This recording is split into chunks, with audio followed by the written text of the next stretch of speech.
Pop Story, c'est l'incarnation du journalisme exigeant. Donc c'est vraiment là que se trouve notre spécificité. Et c'est ça qu'on espère donner aux lecteurs et qu'on veut leur donner et qu'on va leur donner. Moi, je fais les petits Mickey. Et moi, je fais les petits articles.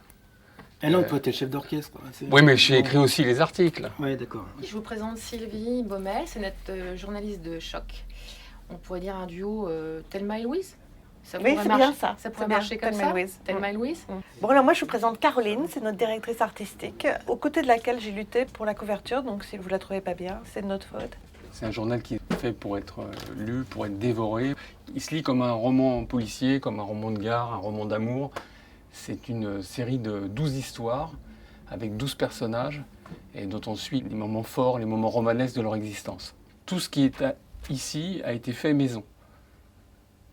Comme un bon plat. T'as oublié de dire que c'est toi qui as inventé la touche artistique de Pop Story. Ah non. Bah, il est où ton carnet là? Vas-y, montre-les, regarde. Pop Story, s'il n'y avait pas les dessins, ça serait pas Pop Story. J'ai découvert à travers les magazines qui s'appelaient Terra Africa la patte et la plume de Jean-François. Ariane, 26 ans, elle est jeune, elle a déjà 26 vies derrière elle. Je suis pas sûr qu'ils acceptent. L'équipe s'est constituée sur le principe du gang ou du collectif, c'est-à-dire ce sont des gens qui étaient tous dans des situations différentes, des âges différents, mais qui partagent la même passion du journalisme, de l'enquête. Ce sont des gens qui sont capables de dormir dehors, dans le froid, sous la pluie, c'est-à-dire qu'ils ne vont jamais lâcher l'objet de leur enquête. Pop Story, Macron, la vraie histoire. On est souvent très limite avec les instances officielles, mais c'est aussi toute la force et toute l'audace de Pop Story.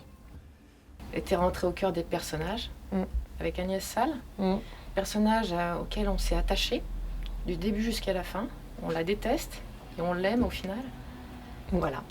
C'est l'auteur du quiz, là, derrière du questionnaire de Proust. Questionnaire très paradoxal d'ailleurs. On a en gros un boxeur et un violoniste. C'est très drôle. Il a fait l'article sur Macron, ou sur Brigitte plutôt, si je peux me permettre. Je peux pas trop en parler, faut mieux le lire.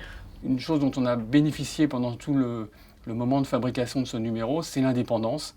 Et pour nous, ça n'a pas de prix. C'est-à-dire que personne n'est venu intervenir sur ce qu'il fallait écrire, penser ou dire ou dessiner.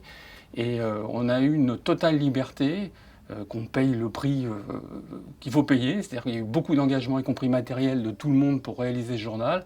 Et on fait appel aujourd'hui aux lecteurs pour nous aider, pour nous soutenir, parce que c'est le prix de notre indépendance, c'est le prix de la qualité de nos articles.